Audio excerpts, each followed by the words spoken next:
I work full time. He works more than full time. He works overtime every week. I don't know what to do. I'm so stressed out. I'm joined by Mackenzie Moan, whose TikTok video recently went viral, exceeding 1.5 million views. Mackenzie, first of all, thank you so much for talking with me today. Of course. Thank you, Stephanie. Before we get into the video itself, the video discusses your struggle to make ends meet despite having dual income. Were you expecting this to go viral like it did? No, not at all, Stephanie. Prior to making that video, I had about 30 followers and I had made maybe 5 random TikTok videos. And frankly, when I made that video, I had no intention behind it. I was simply having like an emotional crisis and extremely stressed out. And I just needed to, get the words out of my mouth. And I opened my phone, opened my camera, and just decided to vent to my phone. And I posted it. And I mean, you can see where we're at now. The response has been, 90% positive. Other people that, based off of my story, felt empowered to share their own struggles and their own family's issues about living paycheck to paycheck. And I think it really resonated with a lot of people. And, of course, there's critics, but that's the internet for you. So. Yeah, absolutely. And you said it best. I think why this went viral is because it resonated with so many people. When did you actually realize that your video was starting to go viral? I think it was within 24 hours that it really spread, and I started seeing, a couple hundred likes, and I was like, wow, like couple hundred, that's wow, like that's crazy. And then it just kind of kept going and spread like wildfire. The response has not only been in the United States. I mean, I've had comments in the comment section there saying, it's the same in the UK, it's the same in Australia. There's a German newspaper that wrote an article about my story. So it has spread across the globe. And I think that, people all over the globe are feeling the effects from just the overall economy and, post-COVID pandemic. And there's a lot that goes into play with it. But the point is that, middle class America, middle class world, in a global sense, is feeling the financial pressure right now. Yeah, absolutely. And you touched upon this earlier. What really prompted you to just sit down and decide, hey, I'm going to make this video? I honestly don't know. I don't remember my thought process. Just, I sat down actually right where I'm sitting right now at my dining room table and opened up the video and just started talking. I don't know why I'm making this video, but like I feel like my husband and I are doing everything right. We both have good jobs. I'm a nurse. I'm a registered nurse. I work full time. He works full time. We just got paid this past Friday, right? We paid the mortgage. Bought some groceries. Put some gas in the car. And guys, it is Tuesday. And we have like $200 or $300 to last us until next Friday. There was no rehearsal. There was no thought process prior to that. I thought just maybe a couple of my 30-some followers could, resonate maybe with it and relate, and maybe I guess they're, subconsciously, I might have been looking for like some emotional support, just to know that I'm not alone kind of a thing. And that there's other people my age that are working hard, that, have good jobs, whether, that's through a degree or not. But, are working class people and have families and are feeling the strain of not having much to show for it after bills are paid. And there's really nothing else. I said it actually yesterday in an interview that our family, my family, and millions of other families are one financial crisis away from disaster. You know, if our furnace were to go out right now, we would have no way to fix it. If our single car were a single car family, if it were to die right now, we have no way to fix it. So it's just not only my story, it's a lot of people around the globe and across America's story as well. Well, and you mentioned in the video that you're a nurse, and a lot of people get into nursing for the financial benefit. What motivated you to get into nursing? That's a loaded question, Stephanie. I decided to go back to school around 2020. My dad in early 2021 was diagnosed with small cell carcinoma of the prostate, and he unfortunately succumbed to the disease. It was, by the time that we discovered it, it was stage 4 and terminal, and he only had about 4 to 6 months to live. So he was diagnosed in February of 21 and passed in June of 21. And he referred to himself as my biggest cheerleader. So I have always been interested in healthcare, but never had the maturity and responsibility to really succeed in an educational or professional standpoint. So I decided to go back to school. And then I think when my dad got sick, it was just kind of that extra push that I needed to pick nursing, pick healthcare, pick something that I truly am passionate about. And it turns out that I couldn't be more happy with my choice. Despite, you know, the income, I take pride in every patient, every ounce of care that I give my patients. I work in a level 1 neuromedical trauma ICU, and I see people in their most vulnerable moments, and it's an honor to be able to take care of them and their families during that time. Well, I'm so sorry for your loss, first of all. But also, like, with nursing, did you feel like, are you surprised that nursing hasn't been able to extend financially the way that maybe you thought it would when you went into it? I'm not necessarily surprised. I mean, nursing is a field. I don't know any other field like nursing in that there is such a range of pay for registered nurses. You know, during the COVID pandemic, a ton of nurses across the world, and not only the United States, went into travel nursing. And travel nursing existed prior to that, but it really became popular during COVID because of the shortages. And there is a lot of money in travel nursing, you know, with the stipends and all the things that come along with that. However, that's not, and I think that also with the travel nursing, that's kind of the impression that the non-healthcare American public got of salaries for nurses, is that, oh, wow, they're making a lot of money. They're making 6 figures. They're making, you know, whatever they're making.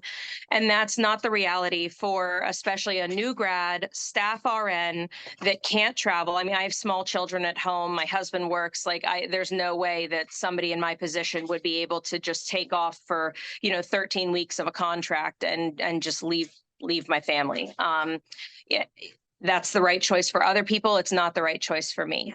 So, you know, I don't want to say stuck, because there's always options, but right now I'm working a staff position at a local hospital where I can be home every night for my kids and my family.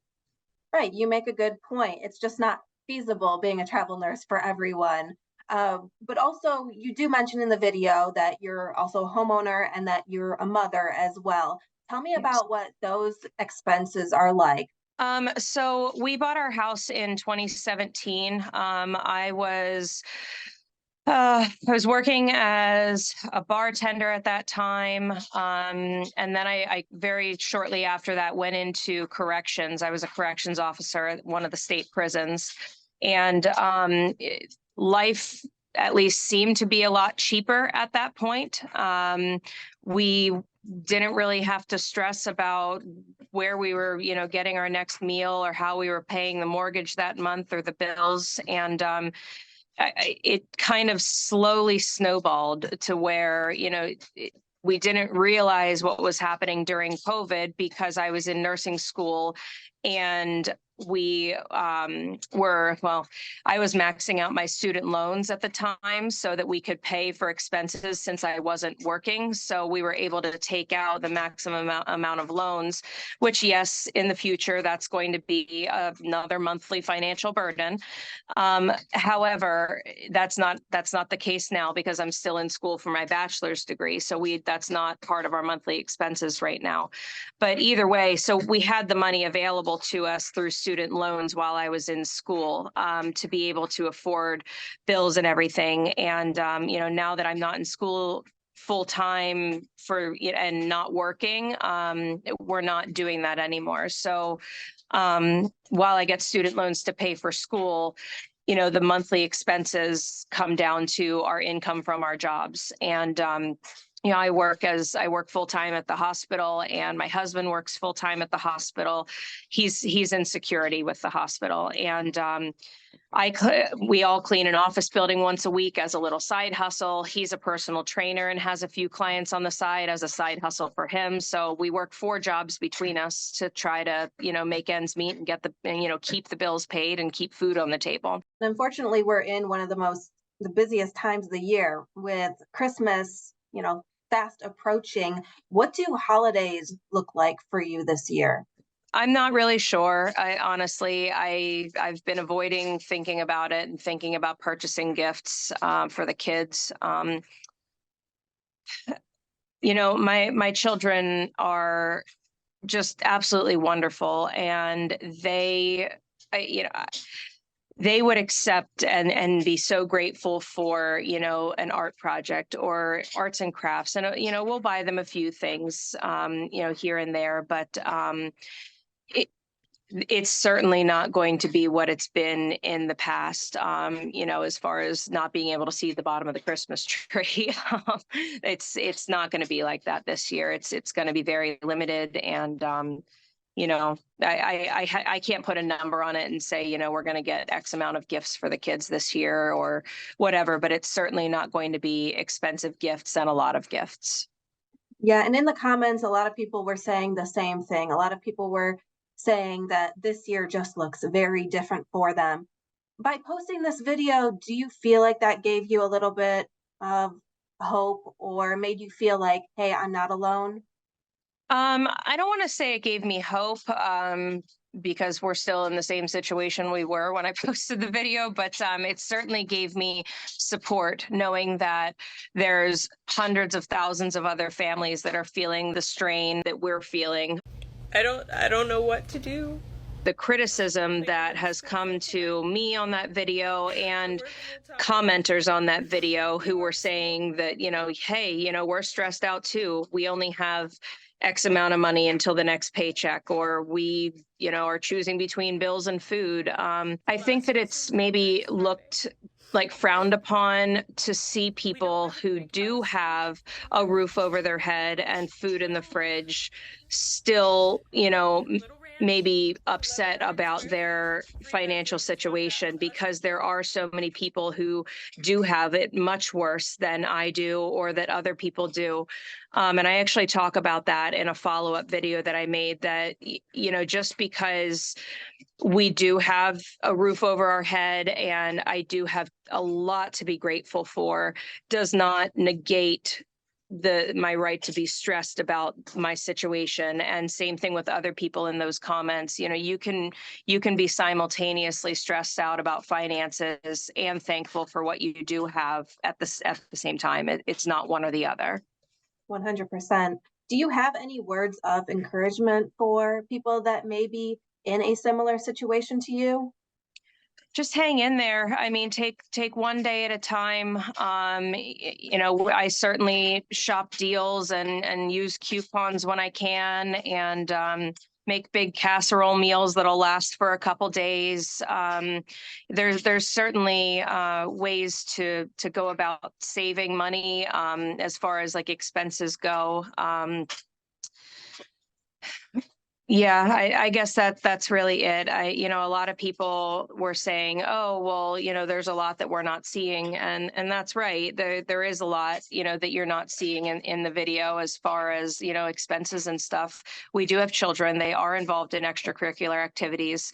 We're not willing to say, "Sorry, kiddo, you can't play this sport this season because we can't afford it." So we find other ways, maybe instead of having meat and a vegetable for dinner, we'll have pasta that night, or vice versa. It just depends. It's just really about a balancing act and putting one foot in front of the other, and doing what you can today to keep going until tomorrow. I just want to share our struggle, and maybe someone else can relate. I don't know. Maybe we just need to support each other until things change. I don't know.